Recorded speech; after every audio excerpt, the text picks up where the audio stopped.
Boa noite, pessoal. Checando as conexões, esperando aqui chegar.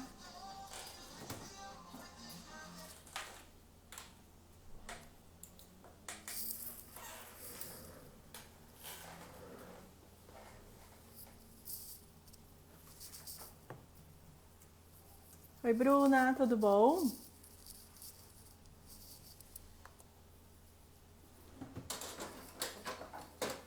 Ó, aqui já chegou.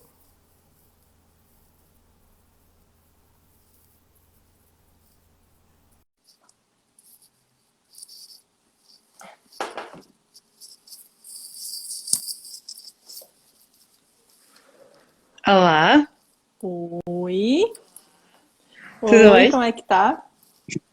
Tudo ok contigo? Ih, será que a conexão dela...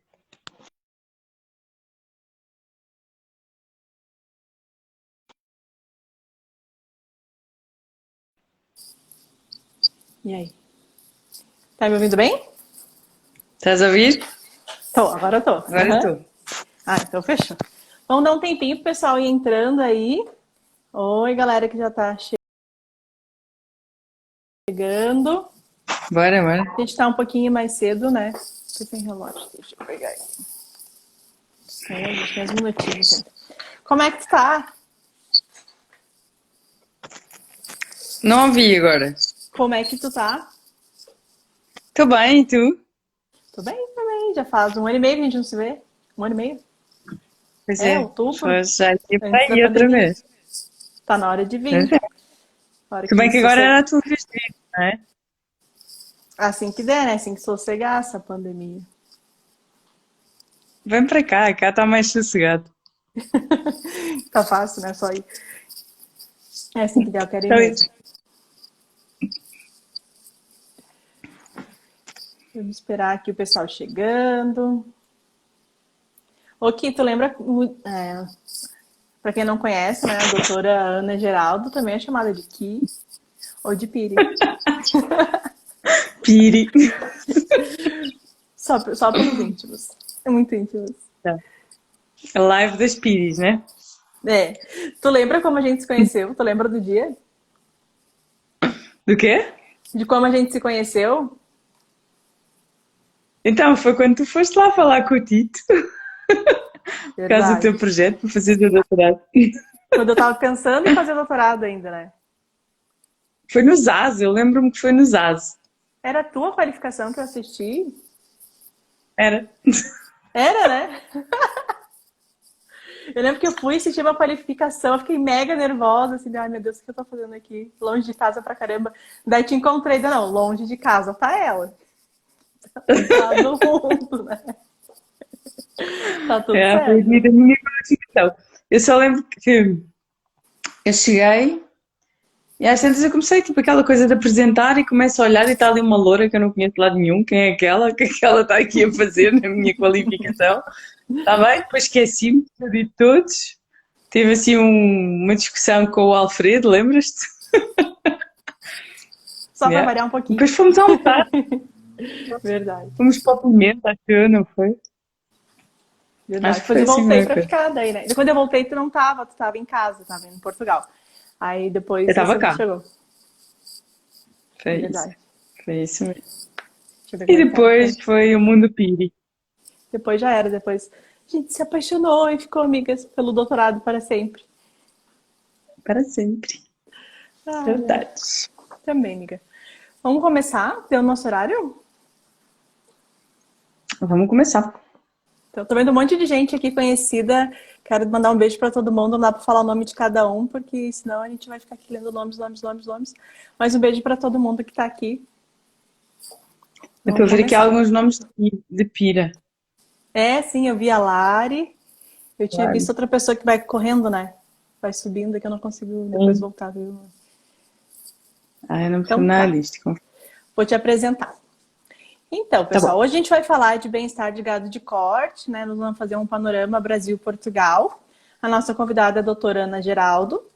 Ela iniciou seu percurso acadêmico na área de engenharia zootécnica pela Universidade de Évora, com término em 2005. altura em que optou por um percurso acadêmico internacional que se iniciou ainda na licenciatura dela, lá em 2004, com o programa Erasmus, de 6 meses em Praga. E se seguiu de um estágio no Brasil. Aí acho que ela se apaixonou no Brasil e teve que voltar. De regresso ao seu país natal, Portugal, ela voltou à Universidade de Évora para realizar o mestrado em zootecnia, tendo em 2009 ingressado num doutorado em Ciências, Qualidade e Produtividade Animal na Universidade de São Paulo, aqui no Brasil, que foi onde a gente se conheceu, né? Onde a gente depois manteve a amizade, né? A gente se conheceu na qualificação dela. Entre 2006 e 2015, foi desenvolvendo trabalho de campo junto de diferentes empresas agropecuárias, tendo em 2016 integrado a equipe comercial da Sonai, como gestora de categoria até 2018. Atualmente ela é diretora do Departamento de Qualidade da NIPA, e no desenvolvimento da sua carreira enquanto investigadora, ela conta com inúmeras publicações na área de bioclimatologia e bem-estar animal. Desde o ano letivo de 2017, colabora como professora convidada do Departamento de Zootecnia da Universidade de Évora. É também avaliadora convidada pela Comissão Europeia em Bruxelas para avaliação de candidaturas de projetos financiados por fundos comunitários. Isso desde 2020, março de 2020. Muito obrigada por ter aceito o nosso convite. Seja muito bem-vinda. De nada, obrigada eu. Doutora Ana Geralda. Conta. Me conta sobre o bem-estar geral de gado de corte. Quais são os pontos críticos? O que a gente tem que sempre se atentar? Qual que é o importante ali do bem-estar de gado de corte, em geral? Eu acho que o bem-estar do gado de corte é muito idêntico ao bem-estar de todos os outros animais, ao fim e ao cabo. Eu acho que em qualquer produção, seja qual for a produção que nós tivermos a trabalhar ou a estudar, é fundamental nós conhecermos o animal em si, e quais é que são as necessidades dele, e aqui podemos ir buscar um bocadinho à questão das 5 liberdades dos animais, não é? Que estão tão associadas ao bem-estar animal, e mais recentemente à questão dos 5 domínios, uma questão mais prática, uma visão mais prática, digamos assim, das 5 liberdades do animal. E acho que há uma coisa que é fundamental quando falamos em bem-estar animal, transversal a qualquer espécie, que é saber qual a postura que nós, humanos, devemos ter para com esse animal. E há uma situação que eu costumo dizer aos meus alunos, ou amigos, ou seja como for, a quem for, quando falamos em bem-estar animal, que o Brasil, para mim, ensinou-me o que era bem-estar animal. E eu acho que é uma das áreas em que vocês, desse lado, estão muito mais à frente do que nós. Pode parecer curioso para vocês, para mim, agora cá na Europa, e falando mais propriamente de Portugal, é que estamos cada vez mais há uma maior preocupação do bem-estar animal, e no gado de corte essa preocupação começa a notar-se ao nível do consumidor e de diferenciação do produto. Certificar produtos para bem-estar animal, etc. Estou a fugir um bocadinho à tua pergunta, mas voltando para a tua pergunta, eu acho que... Não, pode falar à vontade, porque uma coisa acaba levando a outra, e aqui é um bate-papo mesmo, pode falar. E corta à vontade.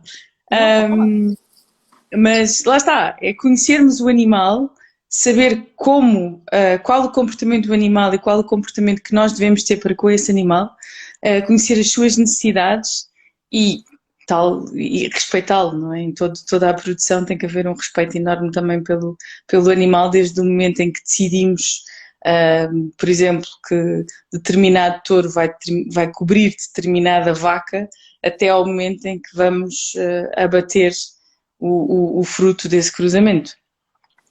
Acho que temos que pensar sempre de uma maneira, desde o início até ao final, sempre com respeito por esse animal, ou por esses animais.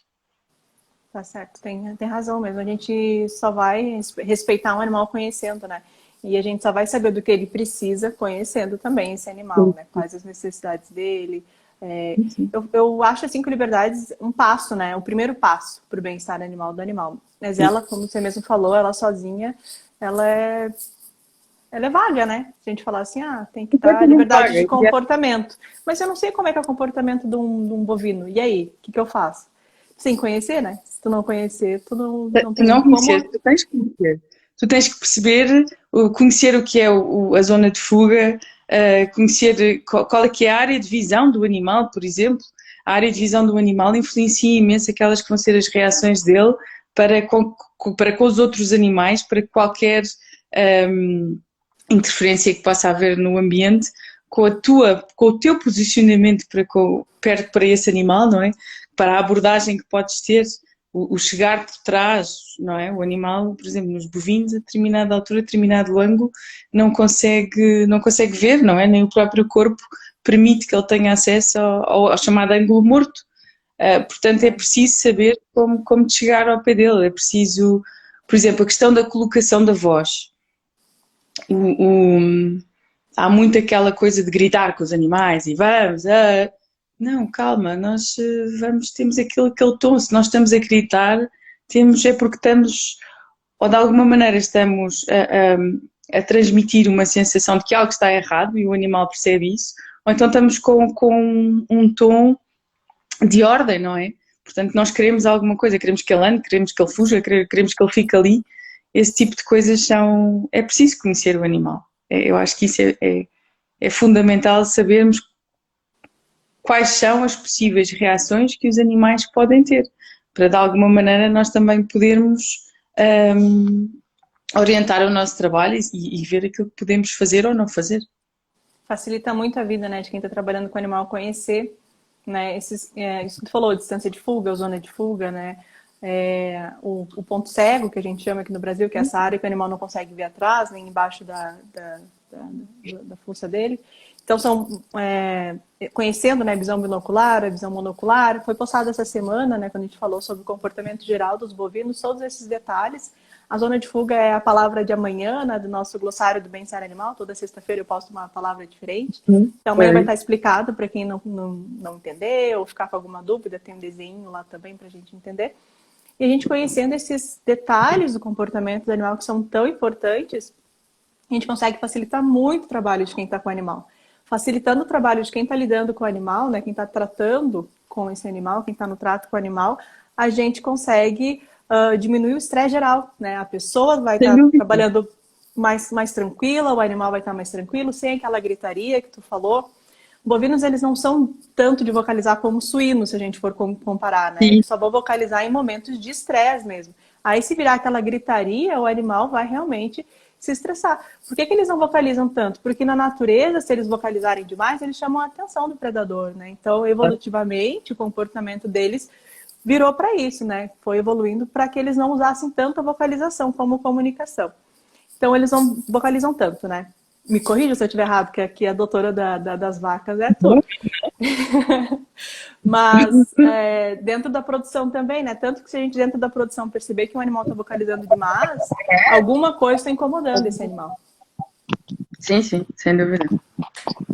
Ou pode ter qualquer sintoma de alguma doença, alguma patologia, pode ser algum outro problema com qualquer outro animal que pode estar ali com ele, pode ser algo ali no ambiente que o está a incomodar e que ele está até a dar o alerta de que aquilo não está ok. Portanto, várias coisas podem estar a acontecer.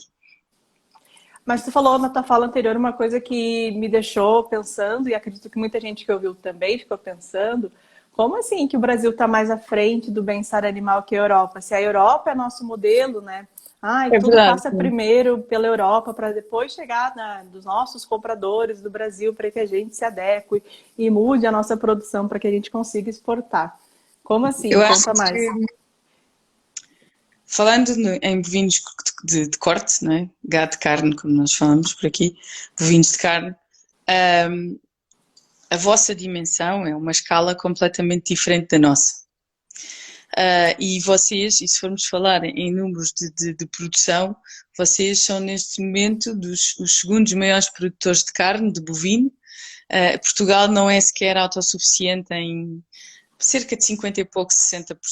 Pronto, isto dá uma ideia que conhecendo a vossa dimensão e a dimensão de Portugal, dá para perceber mais ou menos o que estamos aqui a falar. E vocês tiveram uma coisa que eu acho que obriga muitas pessoas a especializarem-se, que é, vocês queriam e tinham vontade e tinham mercado para crescer e para serem efetivamente o número 2 de produtor, como são hoje são o número 2, podem vir a ser o número 1 de produtores de carne de bovinos. E isso obrigou a uma especialização da vossa parte. E a trabalhar com objetivos, e a trabalhar com pessoas formadas, e a controlar muito bem aquilo que são épocas reprodutivas, por exemplo, a inseminação em gado de corte. Quando eu estive aí na faculdade, quer no estágio de licenciatura, quer depois, mais tarde, no doutoramento, o gado da faculdade era inseminado, não é? Havia todo um protocolo e lembro-me que na altura eram cerca de 2.000 cabeças que nós falávamos lá com o Ismael, andava a tratar sempre atrás, fora os animais que estavam em experimentos, não é? Portanto, isso obrigou a que vocês, e o facto também de vocês serem, hoje em dia não tanto para a Europa, mas exportadores de carne para a Europa, obriga a cumprir com aqueles que são os nossos requisitos. E a verdade é que os nossos requisitos são muito apertados e lá está, são os objetivos. E há uma coisa que aí, que o facto dessa dimensão ser tão grande, as coisas têm que ser feitas com rigor e com timings muito, muito definidos. E lá está, e acho que o bem-estar animal vem por aí, porque esse entender daquilo que é o animal e entender que se conhecermos o animal, nós conseguimos fazer, ou levá-lo a fazer aquilo que nós pretendemos, que nós queremos, não é? Temos mais sucesso na nossa atividade e se calhar esta é uma das razões. Aqui a coisa é muito mais... como é que eu ia dizer, mais simples, acaba por ser mais simples, mais pequeno, não é? O programar uma época reprodutiva de 20 vacas não é de longe nem de perto comparar uma época reprodutiva das 2.000, por exemplo, não é? São mercados completamente diferentes, ou eram mercados completamente diferentes, ainda hoje são, não é? Podem já não ser só as 20 cá, mas ainda são diferentes. E eu acho que esse é um dos principais motivos. E depois também está muito relacionado pela situação, falando aqui mesmo uma comparação Brasil-Portugal, muitas das explorações agropecuárias de bovinos de corte em Portugal não são a atividade principal do proprietário. Não é? Portanto, são explorações de família, são coisas de tradição que se vai mantendo. Algumas, há uns anos esta parte, enverdaram para uma coisa mais séria, digamos assim, mas é outra visão. São propósitos, digamos assim, diferentes, que levou, na minha opinião, a essa especialização da vossa parte. E é uma especialização mais lenta cá, e que se está a ver.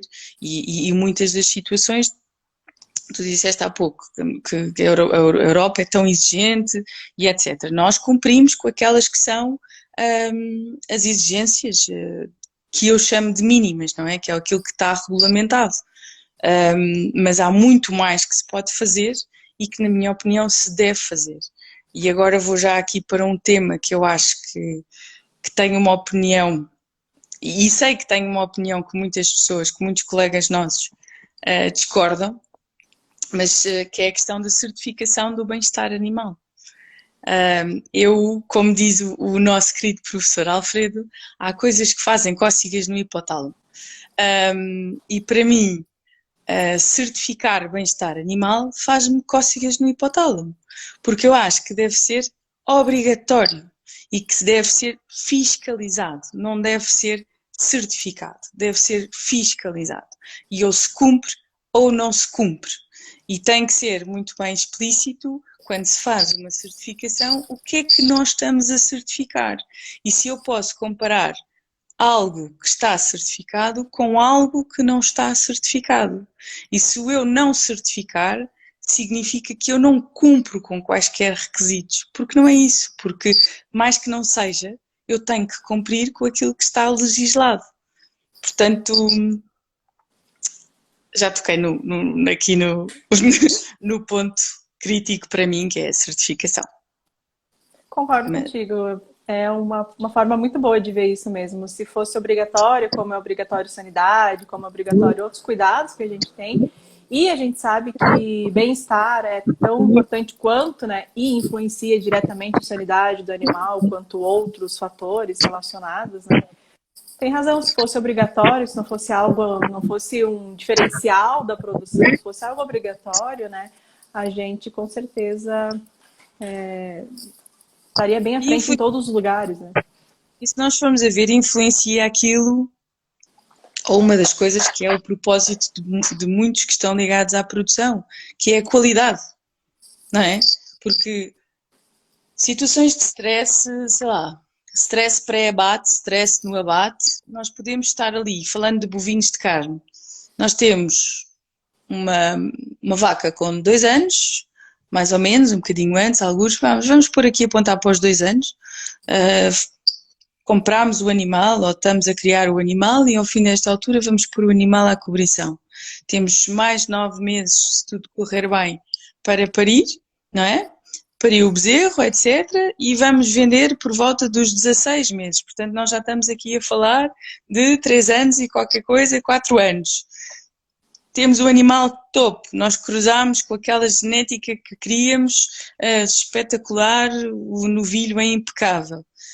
Não temos quaisquer cuidados em termos de transporte, quer de embarque, quer desembarque, quer de parte da abagoria, na condução do animal até à zona de insensibilização, às vezes na própria insensibilização, e quando chega temos uma carcaça com pH altíssimo, com imensos hematomas, por exemplo, em que o rendimento vai influenciar o rendimento e depois tanto trabalho que ao fim e ao cabo não vai servir para o nosso propósito, não é? Ou não vai ter a qualidade que nós queríamos. Portanto, o bem-estar animal influencia a própria qualidade do produto final que nós temos e que vamos comercializar.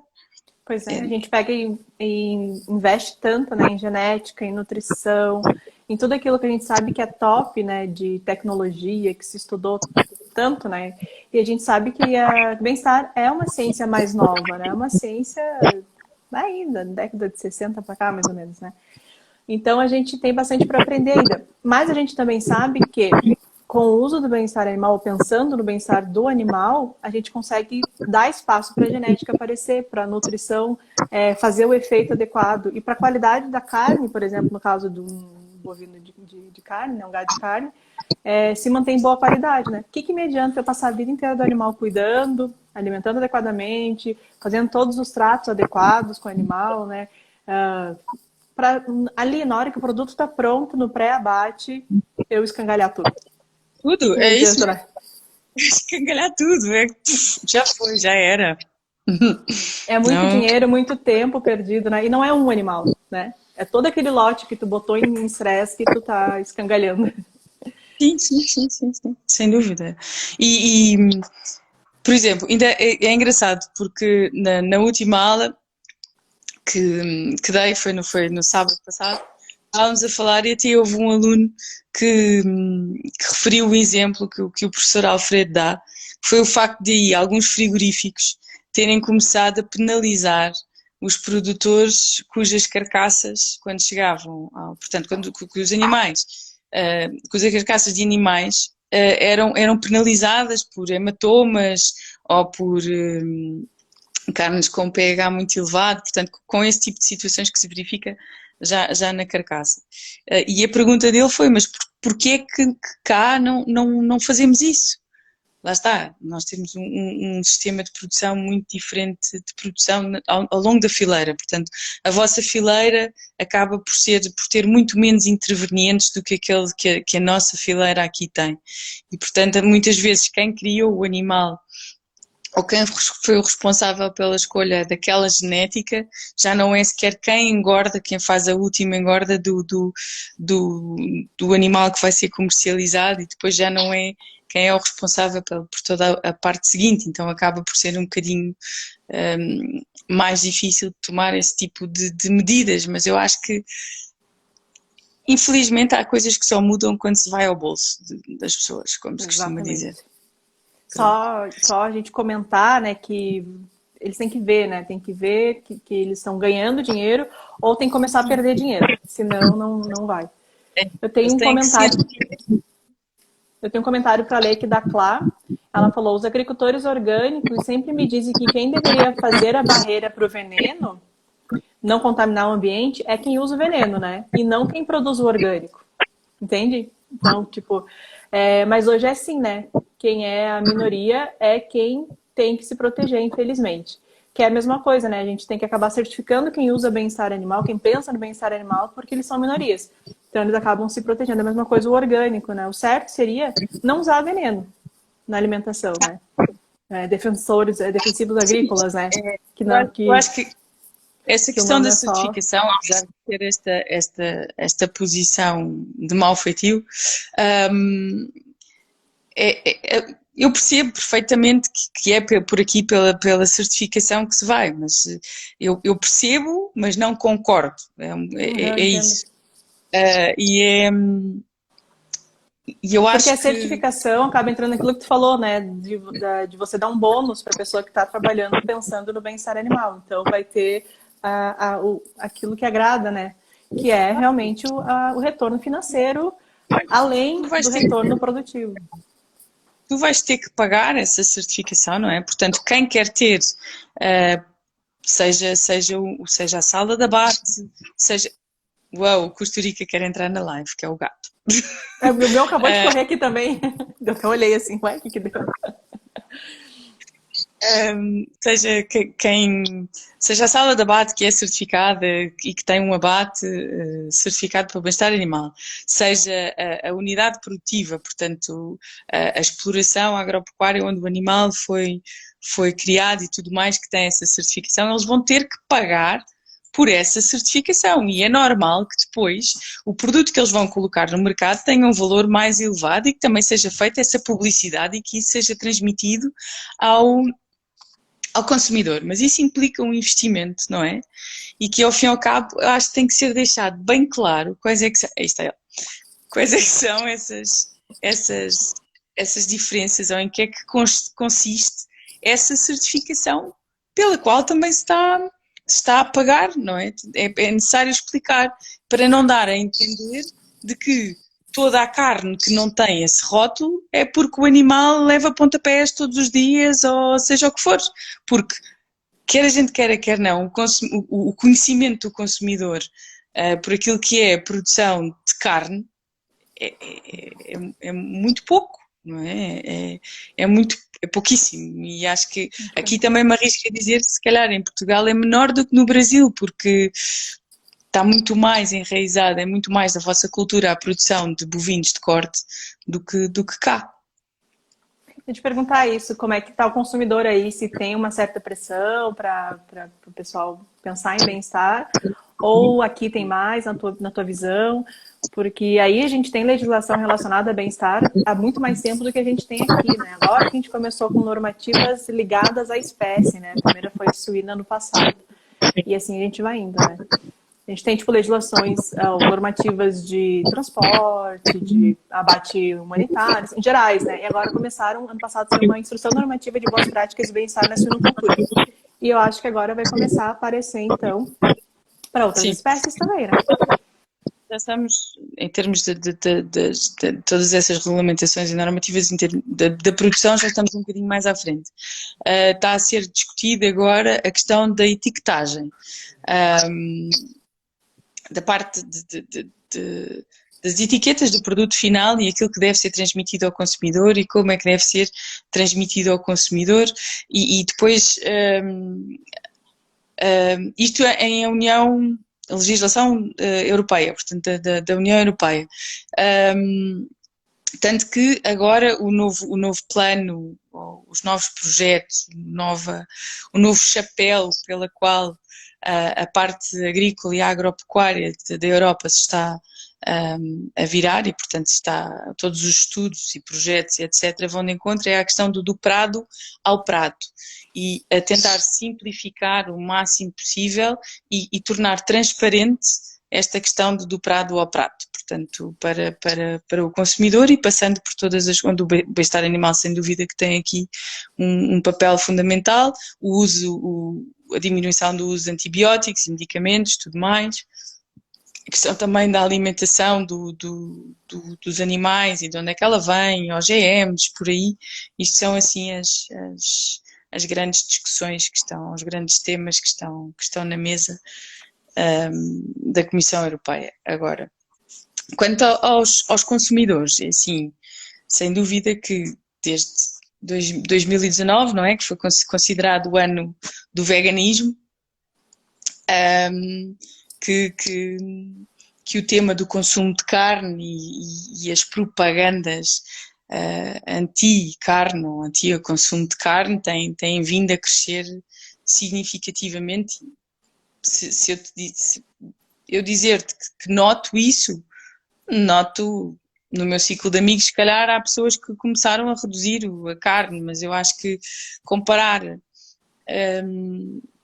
isto é a nossa visão do nosso país, não é? E nós aqui estamos numa posição muito, muito confortável, não é? Porque temos essa opção de escolha de poder ou não poder comer carne, portanto, uns países mais que outros, mesmo dentro da Europa, mas eu acho que isto é a questão de todo o mundo tem que reduzir carne, não, acho que ainda nós temos que passar, que primeiro ainda há uns que têm que começar a comer carne, porque ainda há muitos que não têm esse poder, então, mas há alguma propaganda, alguma pressão, sem dúvida, mas não, o consumo de carne não diminuiu significativamente e pelo contrário, eu até acho que, ou não, pelo contrário, não aumentou, não é isso que eu quero dizer, acho que aumentou o interesse das pessoas pela carne.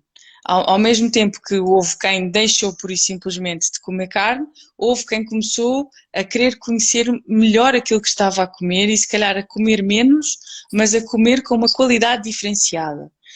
Termos como carne maturada já são mais correntes no supermercado, já tens uma escolha muito maior. Os novos cortes que estão na moda, pelo menos cá em Portugal, os T-bones, os tomahawks, esse tipo de... É essa a tendência, portanto, sem dúvida que há uns que eliminam e há outros que acabam por fazer umas escolhas um bocadinho mais gourmets e depois também há quem tenta ir pela carne... pela carne biológica, também há a questão da origem da carne ser nacional, também há quem escolha, mas é tudo, portanto, depende muito do bolso de cada um, não é? São aquelas escolhas que... Carne biológica que tu falou é a carne de laboratório? Não, carne de produção biológica. Não sei se vocês têm esse termo Não aí. sei se eu conheço o termo com esse nome. A carne produzida em modo biológico, portanto, exige uma série de especificações, como, por exemplo, eu espero não dizer nenhuma mentira e não me vou dizer números, mas eu sei que os vitelos, os bezerros têm que estar com a mãe até chegar. Orgânico, é isso mesmo. Isso, eu não conhecia pelo nome. Aqui, ó, a Clara, ainda bem que tem a Clara aqui para fazer a tradução do português de Portugal, do português do Brasil. Orgânico. Sim, aqui também o pessoal tem procurado muito mais orgânico. Concordo contigo, o pessoal tem cuidado mais com o que tem comido, né? O que tem colocado à mesa. Quem tem a opção de fazer as escolhas, né? Como tu mesma falou, nem todos têm essa opção, né? Tem gente que não tem nem o que comer, infelizmente, né?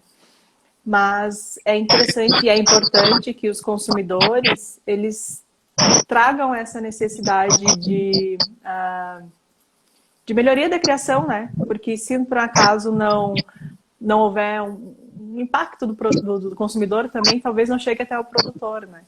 Aqui a gente ouve falar em bem-estar na Globo, né? Tu conhece a Globo, né? Na televisão de maior impacto. Então, bem-estar é pop, bem-estar é agro, bem-estar é tudo. Aí, então, a gente percebe que existe, então, realmente essa esse viés mais vendável do bem-estar também. Quer dizer que então tá É funcionando, muito né? vendável. Sim, sim, sim, sim. Aliás, todos os rótulos e as certificações, é fácil pôr um preço, não é? E é fácil diferenciar esse produto numa prateleira de supermercado, não é? E poderes dizer que tem aquele rótulo de, lá está, de bem-estar animal e tu consegues pôr um bocadinho mais. Eu só acho que se há esse rótulo, então vamos explicar o que é efetivamente esse rótulo. Não é só colocar, porque eu acho que tem que haver a opção de comparar. É mesmo, eu quero saber o que é este rótulo, qual é a diferença que o que tem rótulo tem para aquele que não tem.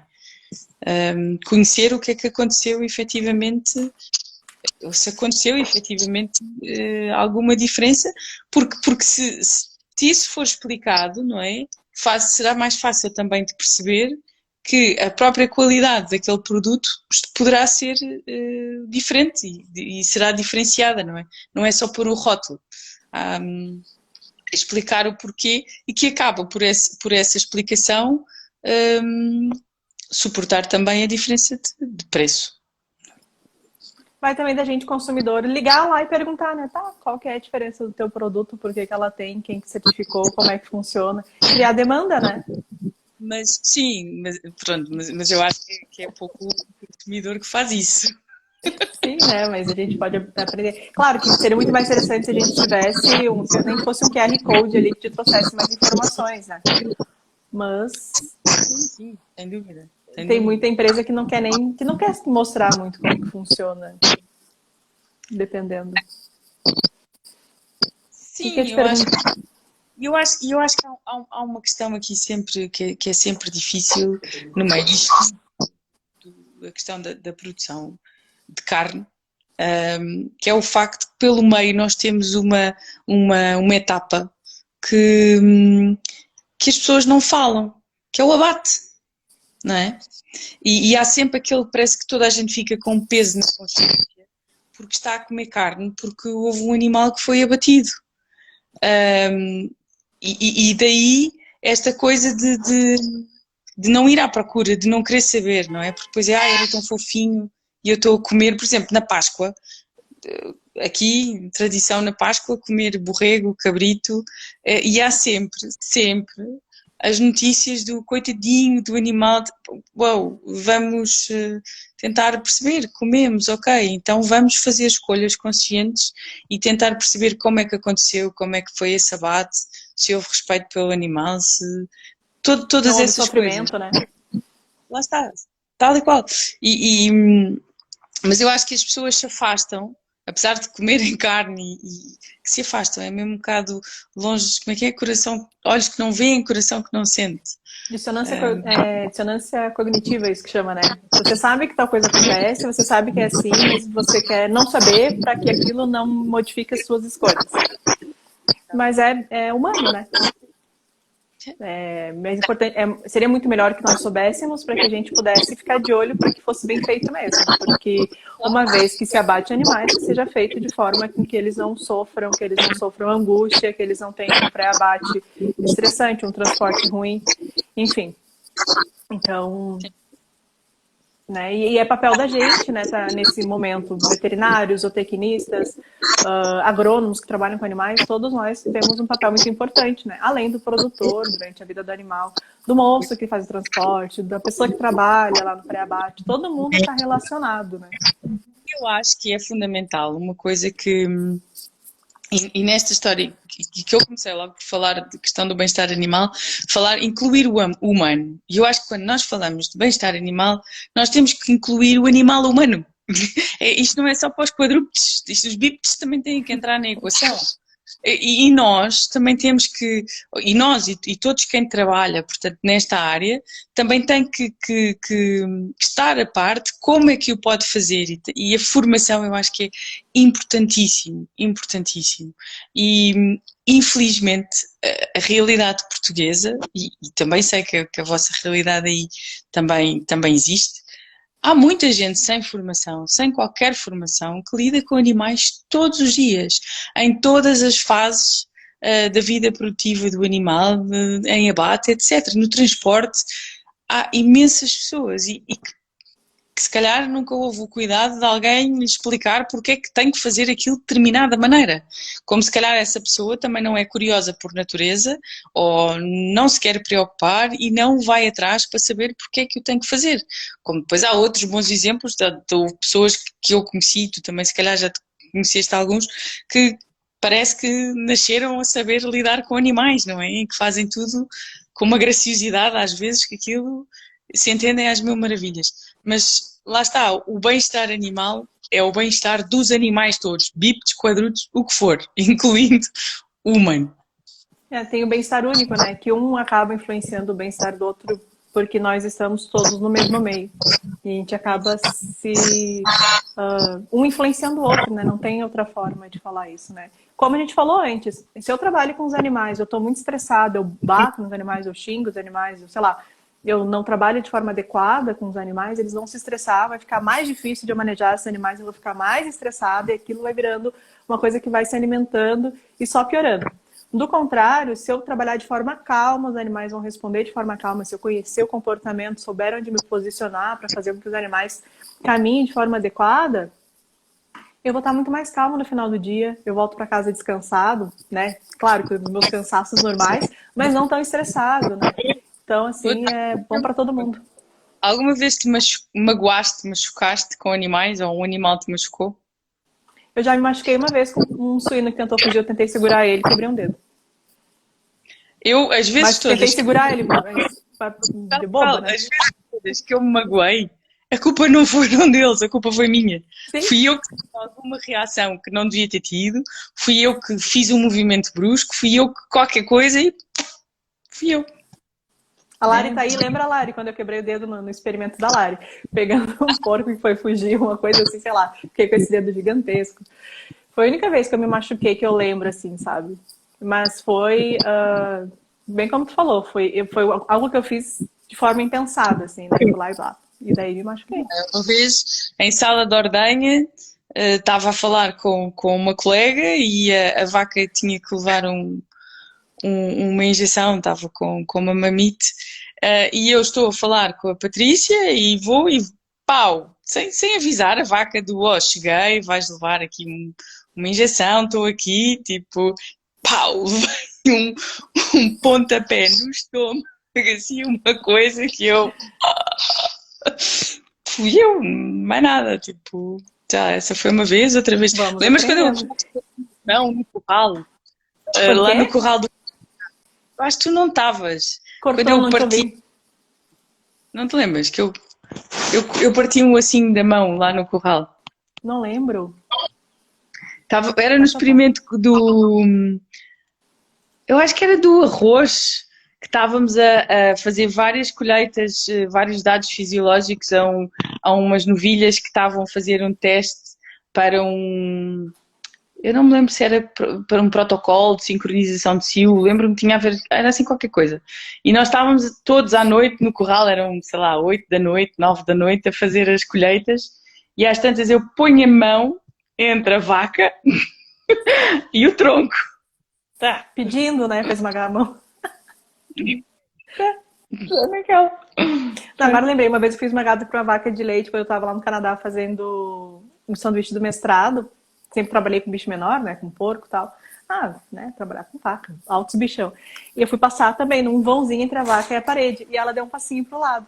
E me prendeu. E eu pensei, eu não acredito que vai ser assim que eu vou morrer. Esmagada por uma vaca. Daí foi. Ela me soltou, deixou eu passar assim. Mas olha, ela quase me esmagou. Não, foi só um aviso, tipo, calma aí. Se liga, eu sou maior que tu. Então tá tudo certo. Ai, que massa. E então, o que você acha que tem de novo, assim, em relação ao bem-estar do gado de corte que tu tem estudado, assim? Tu tem visto? Agora tu tá trabalhando, né? Então tu tá na indústria. O que tu tem visto, assim, de novo? Ou o que tem para o futuro? Quais são os próximos passos para melhorar o bem-estar? Eu espero que passe, e vou ser insistente neste ponto, eu espero que passe pela formação e pela capacitação de todas as pessoas que trabalham com os animais. Acho que tem mesmo que passar por aí. Um, e acho que a nível de matadouro, é aquilo que se calhar agora, talvez porque começam a aparecer entidades certificadoras de bem-estar animal e muitas delas estão agora a dar formação e etc. E passa muito pela questão do matador. Por um lado, eu concordo plenamente porque eu acho que é uma fase muito importante, não é? Como nós dissemos há pouco, é uma fase que pode deitar tudo a perder o trabalho que foi feito anteriormente. Portanto, ok, entendo o propósito de começar pelo final, ao fim e ao cabo, né? Vamos começar pelo fim. Um, e depois pela necessidade que há em criar condições melhores. Eu acho que tudo aquilo que se pode fazer em termos de matadouro poderá ser bom. Eu lembro-me sempre da Temple, da Grand Temple, não é? Do trabalho que ela tem feito e que ainda faz no Ministério da Agricultura dos Estados Unidos. E um grande foco dela é, sem dúvida, a questão do abate e tudo o que se passa nas instalações do matadouro para não comprometer a qualidade do produto final. E eu espero que a capacitação das pessoas e a melhoria das instalações também é fundamental, não é? Criar condições para que seja possível trabalhar como deve ser e criar essas situações de bem-estar animal em matador são super importantes e espero que agora comecem a acontecer mais cá em Portugal. A questão, em termos de exploração, de exploração agropecuária, portanto, na produção mesmo, na fazenda, acho que também, sem dúvida, que há melhorias, mas que as pessoas estão a começar a consciencializar que ter um tronco feito ou comprado de origem ou feito com aquele propósito e não pegar em algo mais velho que eu e tentar pôr uns troncos, etc. Portanto, criar condições de trabalho facilita muito e traz resultados positivos. E agora, aqui de repente, lembrei-me de uma coisa, fugindo um bocadinho, mas que é a questão do transporte de animais vivos. Em ter transporte rodoviário, o cumprimento da legislação, da regulamentação tem que ser feito, sem dúvida. Cá é obrigatório para transporte de animais as pessoas terem um curso de transporte de animais. Eu acho que esse curso deve obrigar a uma reciclagem periódica e nesta altura uma reciclagem no que diz respeito àquilo que é o bem-estar no transporte deveria ser uma aposta também. Se formos falar para o transporte marítimo, isso aí é outra. Mas esse ponto é importante falar. Questão, sim. Porque é um ponto é um ponto crítico do bem-estar dos animais, dos bovinos e animais que são vendidos vivos. Eu acho que é daquelas coisas, quer dizer, qual é a necessidade, não é? E isto para mim vai-me buscar outros temas. Quando eu recebo e-mails de clientes a perguntarem-me qual é que é a política em termos de pegada carbónica e pegada hídrica da nossa empresa. E quando depois eu sei que há animais que são criados no sul de Portugal, que fazem uma viagem, por exemplo, para Israel de uma semana ou de mais, e que depois parte daquela carne é consumida lá, outra parte não é outra vez comercializada, ou quando eu vejo animais que são abatidos em Portugal, mas que depois vão ser desmanchados na Holanda, e que depois vêm-se a vender. Uou! O que é que andamos aqui todos a fazer, afinal? Não sei. Antes de ser abatido cá e ser transportado só a carcaça, do que meter num barco e estar 8, 9, 10 dias. 9, 10 dias estou a falar daqui, porque vocês Sim, aí do Brasil têm transportes gigantes. E depois aquelas condições, por mais que pareça tudo muito tranquilo, não é tranquilo, não é? Não pode ser tranquilo, não é? Eu já estive dentro de um barco, não sei se alguma vez estiveste, dentro do barco. Não. E é, Só vi é fotos. uma coisa gigante quer dizer, eu vi o barco vazio e percebi como estava a ser feito, mas uma das coisas que me veio logo à cabeça foi, mas estes animais conhecem-se todos para estar aqui uns ao pé dos outros tantos dias? Quando um decide começar com um comportamento mais agressivo ou quando são estabelecidas as relações de hierarquias e há um que não deixa o líder daquele cubículo ir comer, o que é que acontece aqui dentro? Não é? É muito Como é que pequeno o isto. espaço, né? Pronto, todas essas questões me vieram assim à cabeça e fiquei, ok, estou a Nem as entender. 5 liberdades, que são o mínimo do mínimo que os animais deveriam ter, são Então, não, respeitadas num lugar desse, né? não são. Não são de todo.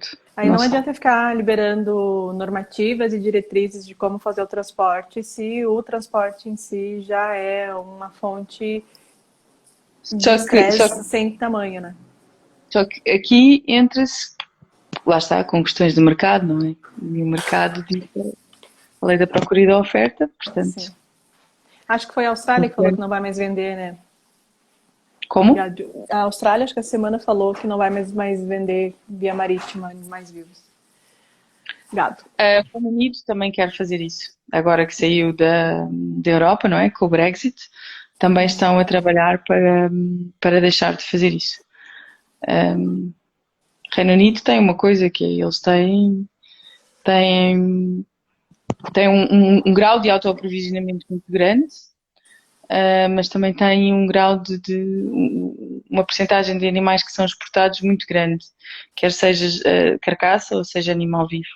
E têm Seria, capacidade para abater esses animais e para transportar. Portanto, acho que não, não me parece que seja uma coisa muito difícil para eles porem na prática. Acho que vão ter entraves e esses entraves dizem respeito ao mercado, não é? Aos preços do mercado, tudo isso. se a gente transportar a carcaça, a gente transporta muito mais carcaça do que animal vivo, né? Porque o peso por si, se a gente for comparar peso, né, o rendimento de carcaça de um bovino não é tão grande assim, né? A gente perde bastante, né? Então, se você transformasse tudo só em carcaça, tu levaria muito mais carcaça dentro daquele navio. Sem dúvida, sem Para dúvida. pensar. Podes ter outros custos, que eu acho que aqui é uma questão de fazer uma análise de custos, mas acredito que ter tratadores, muito ou pouco que sejam, de comprar a ração, e ter ali os mínimos para transportar o animal vivo, isso quando transformado em energia para refrigeração de carcaças, a diferença não deve ser muito grande. Tirando a Portanto, mortalidade, essas coisas que deve acontecer, né? quando me dizem que não morre nenhum, eu, ok. A cena, estou sincera, não acredito que não morra nenhum. Acredito que se calhar há situações em que talvez essa percentagem de mortalidade seja pequenina. Mas uma Mas ou outra é capaz. A mortalidade acontece no campo, não vai acontecer no transporte marítimo, né? claro, claro, claro. Que são dias ali. Às vezes pode acontecer no rodoviário, falarmos em animais, galinhas, por exemplo, quanto é que não acontece no transporte rodoviário. Mesmo suínos também, às vezes questões de calor. Portanto, No transporte muito menor, né? sim, sem dúvida. Ai, que papo gostoso, mas a gente só tem uma hora para conversar, então a gente vai ter que começar a se despedir, a fazer os comentários finais.